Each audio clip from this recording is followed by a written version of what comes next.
অনেক ফুচকা ফিরে আমারও খাইছে, আমার ওয়াইফে মারছে, আমার একটা মেয়ে।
আমার বাইরে ভাই চেয়ারম্যান মামুনে বাসায় আসে ফোন করছে।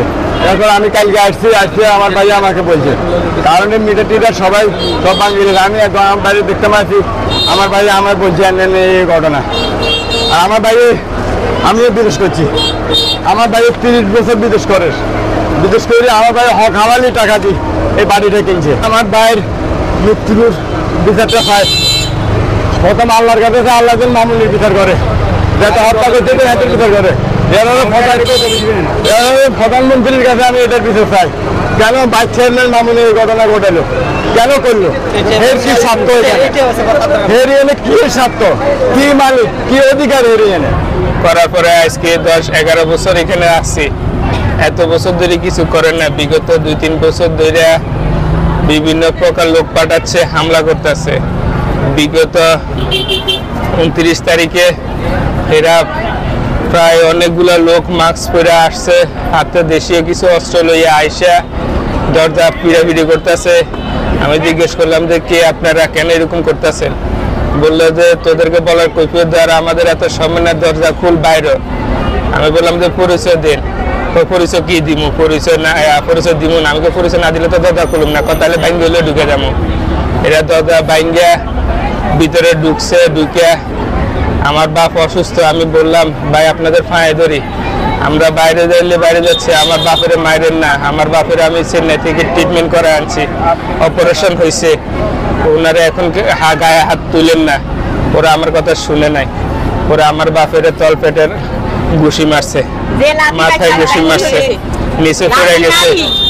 নিচে পড়ার পরে আমি যখন ধরতে গেছি তারা আমারও মারছে। মায়েরা আমাদেরকে মারতে মারতে ঘর থেকে বাইর করে দিছে। বাইর করে আমার ফ্যামিলি যত মহিলা সদস্য আছে সবার গার উপরে হাত তুলছে। আমার 2 বছরের একটা ভাগিনা, ওরেও মারছে। মায়েরা এরা আমার যত আমার আব্বুর ট্রিটমেন্টের জন্য বা খরচের জন্য টাকা পয়সা, স্বর্ণ যেগুলো হাতের কাছে ছিল, মোবাইল সবগুলো লয়ে গেছে। তো তারা আসছে আমাদেরকে মার্ডার করার জন্য, যেটা জলজন্ত আপনারা দেখতেছেন। আমার বাপ আজকে মৃত্যু কিভাবে মরে আছে, এটার বিচার আমি আপনাদের কাছে দিলাম, প্রশাসনের কাছে দিলাম, গভর্নমেন্টের কাছে দিলাম। ওনারা আমার তুলে আমার ভাড়াটিয়াদেরকে বাইর করে ভাড়াটি ওনারা 2 জন ঢুকাইছে। ওরা অনেক অত্যাচার করতেছে, ওরা মহিলা, আমরা তো আর ওদের মতো না যে অত্যাচার করব। ওরা অনেক ক্ষমতা দেখাচ্ছে, আমরা নিরীহ মানুষ, যার কারণে আমাদের কথা কেউ শুনতে চাইলে শুনতেছে না।